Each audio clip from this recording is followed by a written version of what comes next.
మనమైతే ధర్మవరంలో ఉన్నామండి. వినాయక చవితి అంటే మామూలుగా అబ్బాయిలే చేస్తారు. ఇక్కడైతే చూడొచ్చు మహిళలే వినాయక చవితి చేస్తున్నారన్నమాట. బాయ్స్ చేస్తారు. అవునక్క. మేము వచ్చేసి అనుకున్నాము ముందు సంవత్సరమే ఫస్ట్ టైం చేసాము, ఇది సెకండ్ టైం అక్క. ఓకే, ఫస్ట్ టైం ఎంత బడ్జెట్ లో కూర్చోపెట్టినారక్క? ఇప్పుడు మరి ఎంత బడ్జెట్ అవుతుంది? ఫస్ట్ టైం వచ్చేసి 20,000 అట్లా అయింది. ఇప్పుడు వచ్చేసి 50,000 అయింది. 50,000 చందాలకైతే మామూలుగా బాయ్స్ వెళ్తాంటారా? మేము కూడా అట్లే వెళ్ళి చేస్తాం. ఓకే, ఇంటింటికి తిరిగి మరీ చేస్తున్నారండి. అందరూ వెళ్తారక్క? మీరు అందరూ వెళ్తారా చందాలు? ఎంతమంది అక్క మీ టీం? 5 members. 5 members అండి టోటల్ టీం అయితే.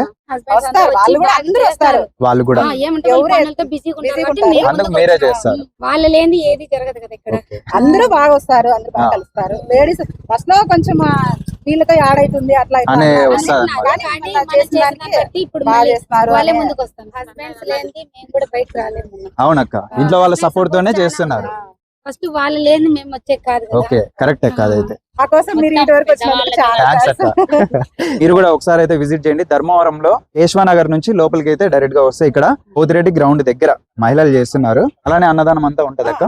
28 వచ్చేసి అన్నదానం ఉంటుంది. ఓకే, 28వ తేదీ అన్నదానం ఉంది. ధర్మవరం చుట్టుపక్కల ప్రజలు గానీ ధర్మవరంలో ఉండే వాళ్ళు గానీ ఒకసారి అయితే విజిట్ చేయండి, ఫాలో చేయండి. ఫాలో చేయండి.